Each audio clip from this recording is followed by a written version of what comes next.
La procréation médicalement assistée a fait un bond en avant considérable il y a 35 ans, avec la naissance de Louise Brown, le premier bébé éprouvette né dans un hôpital anglais.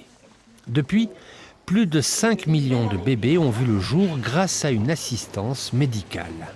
Plus de 20 000 par an au niveau national. Il existe 3 techniques assez complexes. La première, l'insémination artificielle, remonte à 1790. Explication.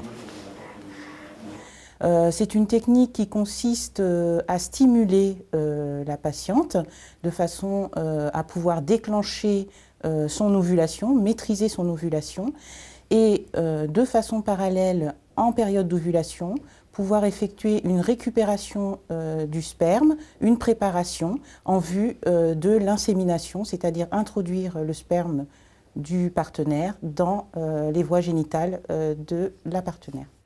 Il existe 2 autres méthodes de fécondation qui, elles, se passent en dehors de l'organisme. C'est la fécondation in vitro, la méthode qui a donné naissance à Louise Brown il y a 35 ans et 4 ans plus tard en France à Amandine.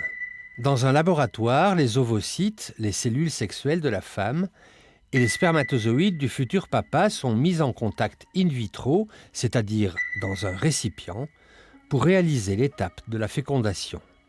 Parfois, et c'est une variante, on est obligé d'implanter manuellement, sous microscope, un spermatozoïde dans chaque cellule femelle. Cette méthode représente d'ailleurs plus de 60% des fécondations in vitro en France.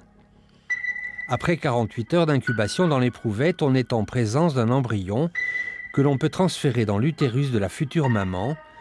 Il faut compter environ 12 jours pour avoir l'assurance qu'une grossesse se développe. Ces techniques sont réalisées sous certaines conditions. La loi est très claire. L'homme et la femme formant le couple doivent être majeurs et avoir une vie commune. Les 2 membres du couple doivent être vivants au moment de l'intervention.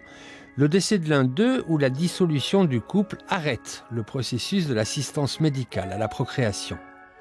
Par conséquent, la loi ne permet pas le recours à l'AMP pour les femmes célibataires, les couples homosexuels, même unis par un PACS, ou après le décès de l'un des conjoints.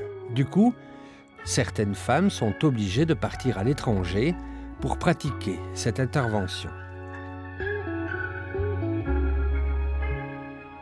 Ce sont les femmes donc, de plus de 43 ans et qui ne peuvent pas avoir accès en France à ces techniques-là.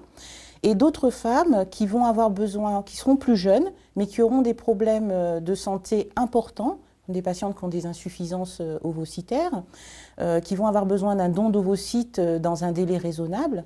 Bon, on sait qu'actuellement, en France, on a un problème de recrutement des donneuses, ce qui fait que le délai d'accès aux dons est vraiment très allongé. Et certaines femmes peuvent choisir d'aller à l'étranger pour raccourcir ce délai et pouvoir bénéficier d'une AMP sous un laps de temps raisonnable.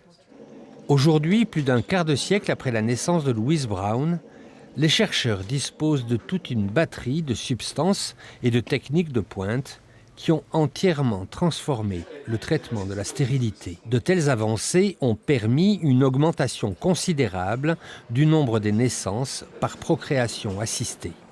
On parle même depuis un an de bébés médicaments, mais ça, c'est une autre histoire.